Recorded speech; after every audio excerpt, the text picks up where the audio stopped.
മായ മായാ മഹാദേവൻ. എന്താ എന്താ എന്താ? അല്ല, ഞാനൊന്ന് പറഞ്ഞു നോക്കായിരുന്നു. മായാ മഹാദേവൻ നല്ല ചേർച്ചയുണ്ടല്ലേ? ചേർച്ച നിനക്ക് മാത്രമല്ല, മായ അപ്പുക്കുട്ടൻ എന്ന് പറഞ്ഞാലും ചേരും. മായ ഗോവിന്ദൻകുട്ടി എന്താ മോശമാണോ? മായ തോമസ് കുട്ടിയോ? തോമസ് കുട്ടി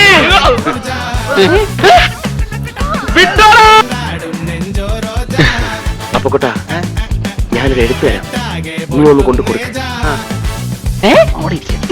ആരാടത്? ശരിയാണല്ലോ, ആരത്? നമ്മൾ ഇത്ര നേരം നിന്നിട്ടും അവിടെ ഒരു പെണ്ണ് വന്ന് നിൽക്കുന്ന ശ്രദ്ധിച്ചില്ലല്ലേ?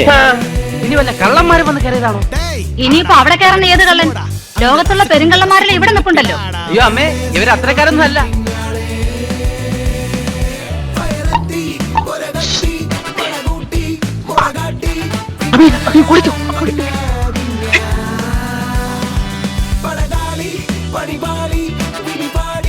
എവളിത് എവിടുന്ന് വന്നവളടാ?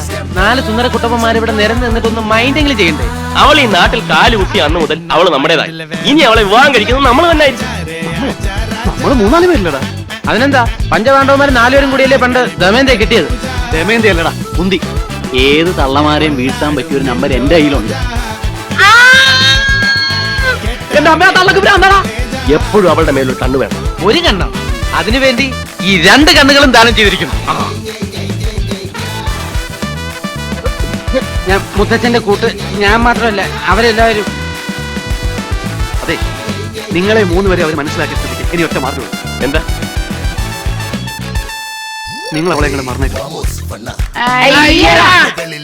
മരിച്ചുപോയ സേതുമാധവന്റെ കൂട്ടുകാരൻ. നിങ്ങളെ ആരെയും ഇതിനു മുമ്പ് ഞാനിവിടെ കണ്ടിട്ടില്ലല്ലോ. എന്ത് ചെയ്യാൻ അമ്മച്ചി, കൂട്ടുകാരനെ ഭ്രാന്തായി പോയെന്ന് വെച്ചാൽ ഞങ്ങൾക്ക് ഉപേക്ഷിക്കാൻ പറ്റൂ. അമ്മച്ചി, ആക്ച്വലി ഞാൻ ഇങ്ങോട്ട് മാറി.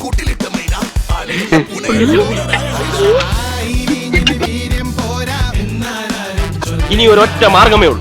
നീ അവന്റെ കൂട്ടുകാരനല്ല അങ്ങോട്ട് പറഞ്ഞേക്ക്. ഒന്ന് പോടാ. Hello, my name is Appukuttan. പറ്റിയോ? ഒന്നും പറ്റില്ല. അത് തക്ക സമയത്ത് ഞാനും എന്റെ ഈ പിള്ളേരും വന്നതുകൊണ്ടാണ്. അല്ലെങ്കിൽ കുട്ടിയുടെ ചാരിതാർത്ഥ്യം വരെ നഷ്ടപ്പെട്ടേനെ. ചാരിതാർത്ഥ്യം അല്ലടാ, ചാരിത്രം. എന്തായാലും എന്താ നഷ്ടപ്പെട്ടിട്ട് പിന്നെ അതല്ല ഇതാണെന്നൊക്കെ പറഞ്ഞിട്ട് വല്ല കാര്യമുണ്ടോ?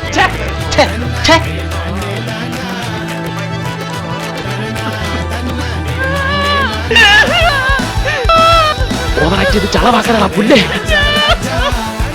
ഗോവിന്ദൻകുട്ടി സാറിന്റെ ടൈം വേസ്റ്റ് ടൈം. എന്റെ അമ്മേ!